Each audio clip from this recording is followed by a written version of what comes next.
Hey, welcome back to Ryan Small Engine 97. Today we're going to be doing a general service on this Honda HRN 216. It has the Honda GCV 170 engine. Items you're going to be needing for this service, you can do a NGK spark plug BPR 5ES, a 10W30 oil. You're going to be using approximately 12 ounces. Your air filter, you could do 2 of these common Honda part numbers or Briggs & Stratton. I'll let you have that there. So the first part before we do any kind of service, want to verify that the machine does start and run. Most of the times if you got running issues of surging, that's not going to get fixed with your service. So picked up this unit, put fuel in it because the tank was empty. It started up in 1 or 2 pulls, and the engine runs smooth. So the engine runs fine. With it running, I checked to make sure that its self-propelled feature was working, and it works fine. The variation does what it's supposed to do. Made sure all of our safety controls work. Verify the electric start battery's good. So once you verify that the machine will actually function properly, then we can go ahead and do the service part. So first, I like to start off with the air filter, do spark plug, and then change the oil. First, remove the air filter. We got 2 tabs on both sides. You press down on the outer edge of the tabs and pull at the same time. Our air filter cover comes out. We got some debris in there. Blow that out. Our air filter element. There's the old one. New one. Work around the edges. Make sure you get a good seal. It is. On our air filter cover, so the top part's the barbed end that goes in there.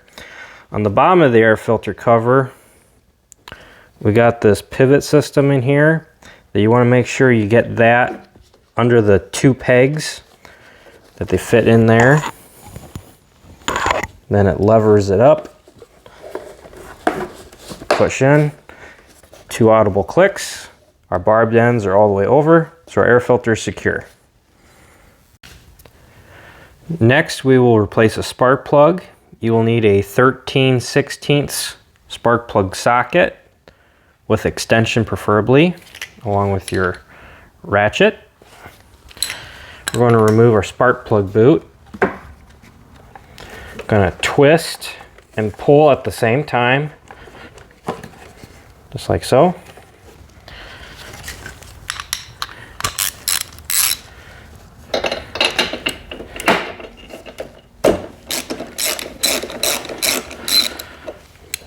There.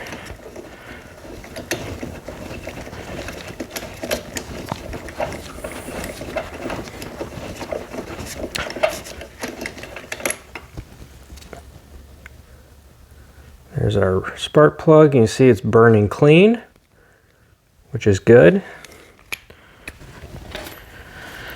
I'm going to install our new spark plug by hand.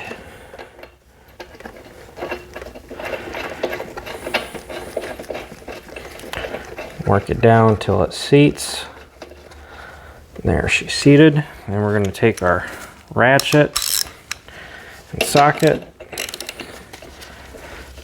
So I'm at roughly straight up and down position. I'm going to turn. That's getting pretty close. A little bit more, and she is just right snug. So that was about a whole half a rotation. We're now going to reinstall our spark plug boot. Wiggle it in. And it should seat right there. Sometimes you'll hear it do a real good audible click. Sometimes you can just feel it just seat. So with that reinstalled, what I would typically do is start and run the engine for 2 to 5 minutes to warm up the engine oil. shut it off. After the engine shuts off, before we drain our oil, I disconnect the spark plug boot, and I have my oil pan on this side of the unit. Take the dipstick off, tip the mower on its side, air filter facing up, drain the oil in the pan, and while that's draining, we'll move on to removing the blades and cleaning the deck. Okay, so we have the mower turned on its side. Our spark plug boot is disconnected for safety. We got our engine oil draining in the oil pan. Next, we're going to remove the two outer 14mm bolts that hold our two blade system on.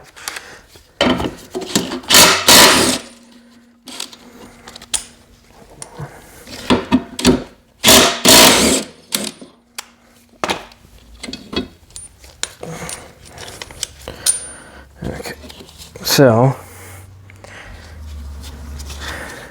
here's our two blades stacked. So both of these blades will get sharpened in the vise. I use a flap disc grinder. You could use a flat file or any other way you like to do it, but I'm not going to show that part because everyone does it differently. But just follow the angle of your edge. Make sure the blade's good to start with. See, this has got a good square edge on it. There's no big nicks or dings in it, so these blades are fine to sharpen. This edge profile was really rounded off, and if you would have to grind enough material to get a good square edge like this, just replace the blade. So with the blades off, it's going to get sharpened. While we're here, we're going to want to check our drive belt. Make sure that there's no cracks, it's not dry rotten. This looks good. Okay. And also at this time, if you use your scraper and scrape along, remove any grass debris. This one's pretty clean. When I'm done with the service, I usually pressure wash my units, both the tops and the bottoms, get them good and clean. Okay, so our blades are sharpened and balanced. We're going to reinstall these, our bolt, and our concave washer. Go up in here like that. Start them by hand.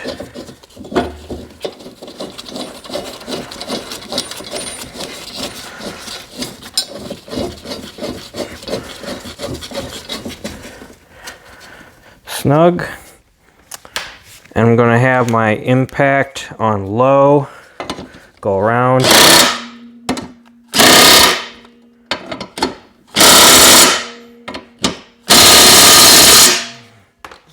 Okay, that's back on. Another thing I would recommend doing while you're here is on our transmission, inspect our drive cable linkage right here. Make sure it's not fraying. Sometimes they'll fray there and on our other end. I would also do a little bit of like a penetrant oil on our axle shafts, go into our wheels here, a little bit up here and here. They tend to rust on some of them on the inner bushings, and it can cause a sticking drag when you pull the mower backwards, like it's binding, and that happens because of rust buildup in that wheel bushing on the axle shafts. So you could do that as preventative maintenance. So we're going to tip the mower back up and over and add our oil. Okay, now that we're right side up, we're going to add our new 10W30 engine oil. Since I got a full quart and it's not going to be the perfect 12 ounces in one whole pour, I'm going to add some, stop, and check.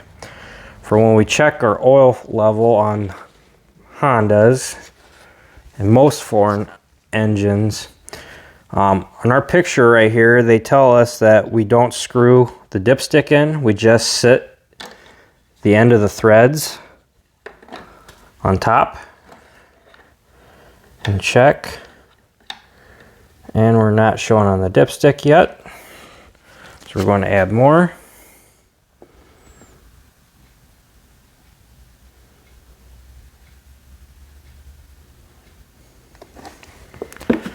Wipe off. Walls. I don't know if I can get that on camera.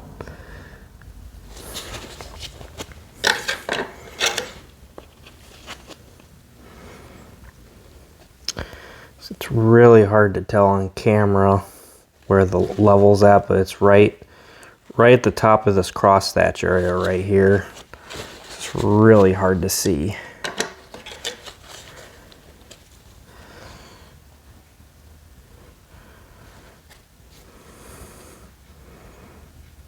Kind of see it on the edge a little bit. But yeah, it's kind of hard to see with these dipsticks with clean oil. But right there, now you can see a little bit better right there. We're just at this cross thatch top area, in that area, so we're good. Screw that in. And the last few things I would check is verify that your wheel height is set the same for front to back. Sometimes they can be a notch off. Check your top half of your cables for fray. Make sure this elbow connector is good and it's not cracked. Cable looks good. And last, checking your starter rope. Pull the extension all the way out and go along it and check to make sure you don't got any fraying or sever started in your rope.